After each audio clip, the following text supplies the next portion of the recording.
En esta ocasión vamos a repasar tres temas que son bastante arduos. Tiene que ver con los abscesos pulmonares, algunas cuestiones acerca de las atelectasias y de las bronquiectasias. Así que los objetivos es justamente ver los factores de riesgo de los abscesos de pulmón, algunas cuestiones diagnósticas, el tratamiento, qué diferencia tiene con las neumonías, y algunas cuestiones pronósticas de los mismos. En cuanto a la atelectasia, vamos a hablar un poco de la clasificación y los diagnósticos radiológicos, y finalmente de las bronquiectasias, su etiología y cuestiones relacionadas al diagnóstico y manejo. Empezando por el absceso pulmonar, se define como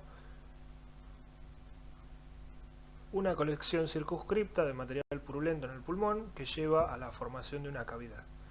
Radiológicamente se va a caracterizar por presentar un nivel hidroaéreo que puede ser o multiloculado, en general son uniloculados, y pueden estar rodeados de tejido inflamatorio que constituye la pared del absceso.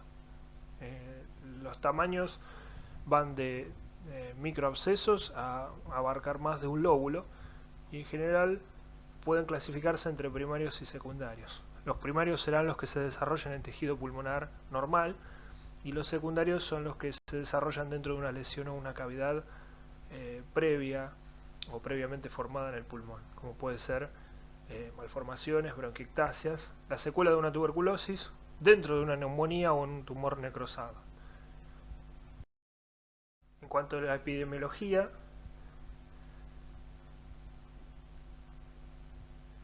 podemos ver entre 5 casos cada 100.000 internaciones al año, y corresponde al 15% de las infecciones del pulmón. En general hay predominio en hombres y la edad media es de 60 años. El 80% de estos pacientes tiene alguna causa predisponente. La mayoría de las causas predisponentes tienen que ver con el estado inmunitario, como la inmunodeficiencia, la desnutrición, o con alguna alteración en los mecanismos de deglución, como puede ser una epilepsia no controlada, el alcoholismo, la sepsis oral o posobstrucción en el cáncer. La mortalidad varía entre el 4 y el 20%, mucho menor a la antibiótica. En cuanto a la patogenia, podemos encontrar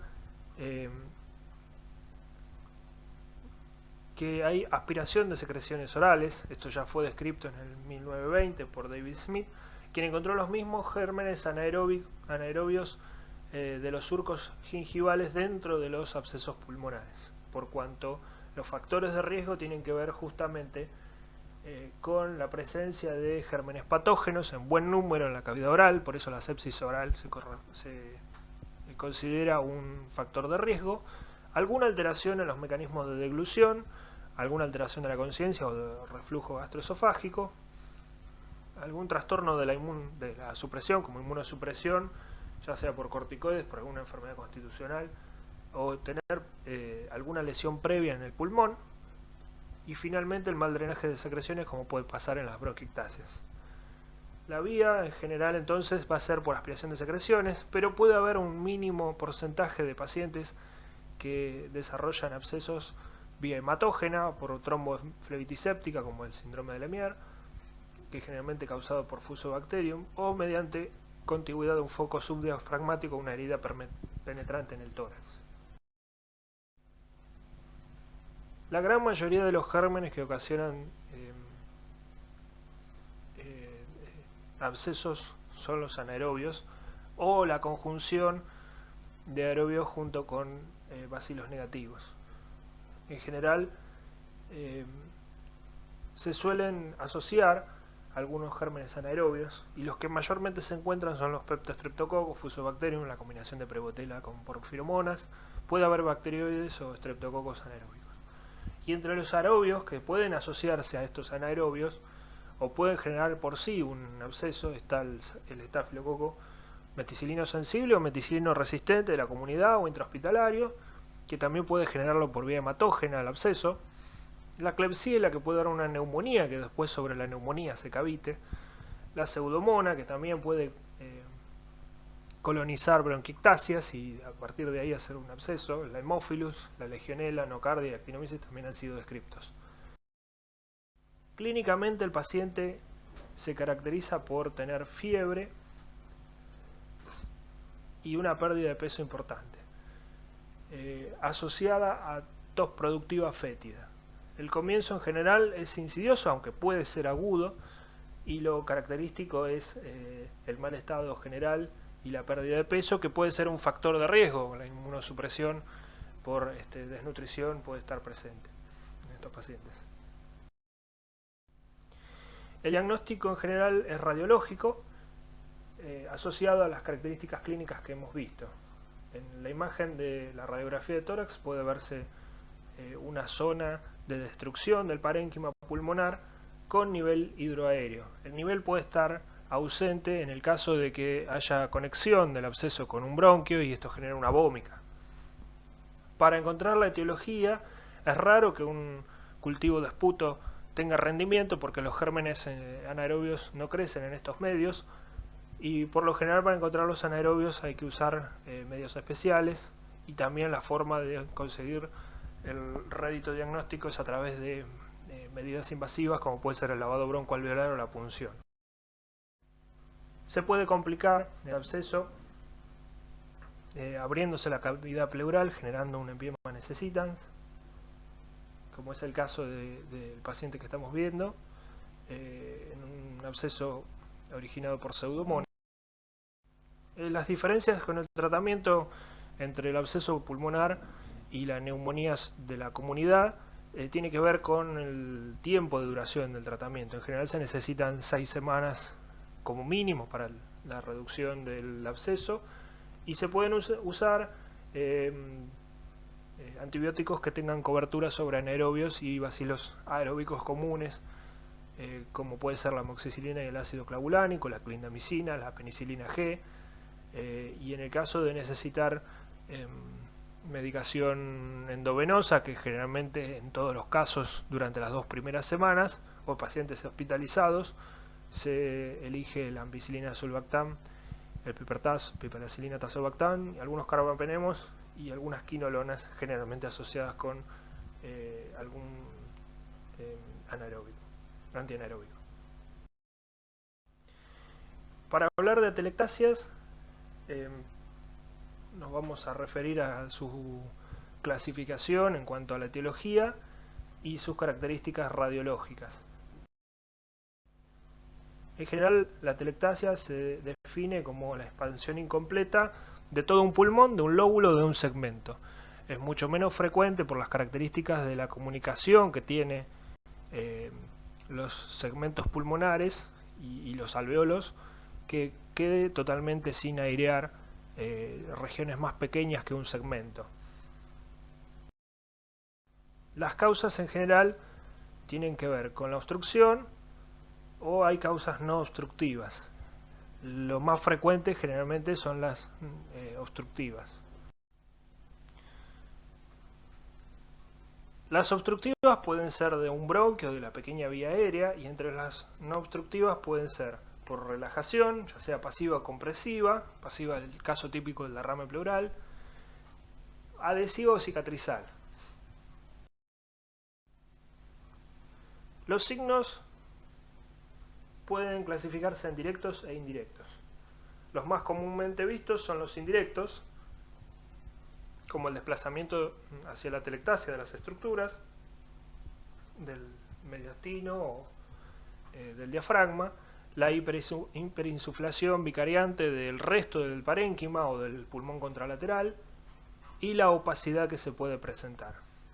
Los signos directos, el más categórico es el desplazamiento de cisuras, y el menos categórico, más discutido, pero el más precoz, es el de la agrupación broncovascular. Aquí se puede ver una lesión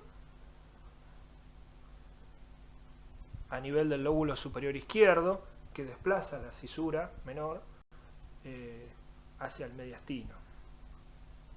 Y una imagen densa a nivel parailiar derecho, una elevación del diafragma y una aumento de la radiolucidez del resto del parénquima pulmonar. Estas son las mismas manifestaciones a nivel de la tomografía en un corte coronal y en un corte transversal, donde se pueden apreciar además el stop a nivel del bronquio del lóbulo superior izquierdo. En algunos pacientes se puede ver asociado a una lesión del ilio derecho un signo que se conoce como el de la S itálica de Golden. En general tiene que ver con la obstrucción del bronquio del lóbulo superior por una tumoración iliar que genera una parte de la S de Golden junto con el movimiento de la cisura por parte del resto de la S. Además se pueden ver desplazamientos del mediastino y del diafragma y una hiperclaridad del pulmón, una hiperclaridad vicariante del resto del pulmón. Para resumir, en el lóbulo superior derecho, la dirección del colapso va a ser hacia arriba y hacia medial, el ilio se va a elevar y las cisuras se van a reorientar con un desplazamiento cráneo-medial de la menor y un desplazamiento anteromedial de la mayor. El diafragma se va a elevar, el ipsilateral, y la tráquea puede desviarse hacia la derecha, como vimos en la segunda imagen. En este caso también observamos las características de desplazamiento de cisuras, elevación del hemidiafragma derecho, la opacidad, que también se puede ver en el perfil, y los mismos signos a nivel del corte coronal y sagital de la tomografía de tórax. En el caso del compromiso del lóbulo inferior derecho, la dirección del colapso será posteromedial, el ilio va a descender, puede haber también un descenso en el tamaño del ilio y las cisuras se van a reorientar hacia posterior inferior la mayor y la menor hacia posterior inferior. Los efectos en la pared puede ser la aproximación de las costillas, cosa que es menos visible en los lóbulos superiores por la cintura escapular, que lo hace más rígida, y la reorientación bronquial puede ser a través de la verticalización del bronquio principal derecho. Aquí vemos también la disminución del ilio, el desplazamiento de la tráquea, el desplazamiento iliar y la opacidad, que también se reproduce en la imagen tomográfica en un corte coronal y en un corte transversal. Ahora también estas características se pueden apreciar en la telectasia del lóbulo inferior izquierdo, y también podemos ver el aporte de la tomografía de la etiología, como es una imagen intraluminal del lóbulo inferior izquierdo. Apreciar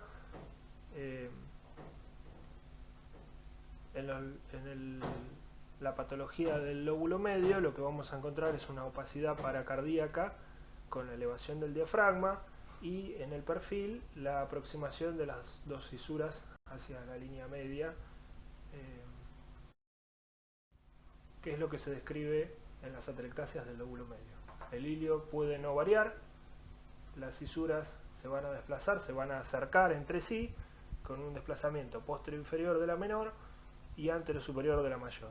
El diafragma puede no modificarse, la tráquea puede no modificarse y puede haber signo de la silueta en el caso del contacto con la misma.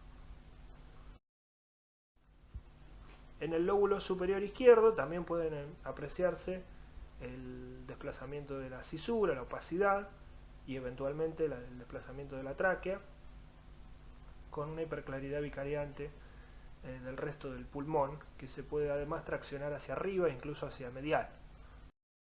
Como podemos ver, el colapso puede ser tanto anterior y superior, la posición del ilio es hacia la elevación, va a haber un desplazamiento de la cisura hacia anterior y el diafragma puede tener la elevación ipsilateral con desviación hacia la izquierda de la tráquea. Hay un un tipo de atelectasia que es la atelectasia redonda, que también puede apreciarse el signo de las colas de cometa, que es el agrupamiento de los elementos vasculares que son traccionados por un embolsamiento de la pleura visceral de una lesión asociada a la pleura. En general tiene que hacernos sospechar patología pleural por una neumoconiosis, como puede ser en la asbestosis. También puede haber un signo en donde se aprecia por detrás de una atelectasia una imagen radiolúcida en forma de media luna, que es el signo de Lufschel, y este se caracteriza por ser o pulmón vicariante, homolateral o contralateral que haya pasado la línea media. También se encuentran los otros signos del colapso del lóbulo superior izquierdo. Bueno, pasando al tema de bronquiectasias, estas se definen como dilataciones permanentes de los bronquios cartilaginosos, segmentarios y subsegmentarios. Los más frecuentes son en el lóbulo inferior derecho e izquierdo, que es donde generalmente se depositan la mayoría de las infecciones. Recordemos que la gran mayoría de las bronquiectasias son posinfecciosas. En el caso de que sean posteriores, y por supuesto de la língula y del lóbulo medio, en el caso de que sean posteriores a una TBC, se van a ubicar en los lóbulos superiores. Si uno analiza la anatomía patológica de estos pacientes, en la imagen macroscópica lo que vamos a observar son dilataciones con secreciones mucopurulentas y tapones mucosos en su interior, y a nivel microscópico, infiltrados inflamatorios con destrucción de elementos de los bronquios, con reemplazo por fibrosis, sobre todo la pérdida del cartílago, que eso tendrá consecuencias fisiopatológicas.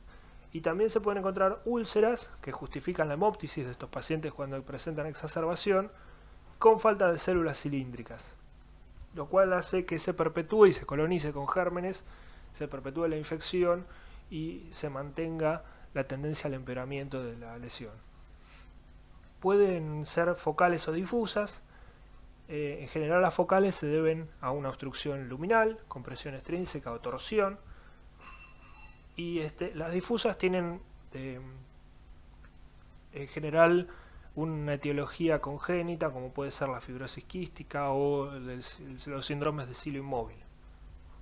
Originalmente Reid y Line habían hecho una clasificación morfológica entre las que eran cilíndricas y quísticas, y en el medio las cilíndricas podían tener irregularidades por la fibrosis que las transformaban en varicosas.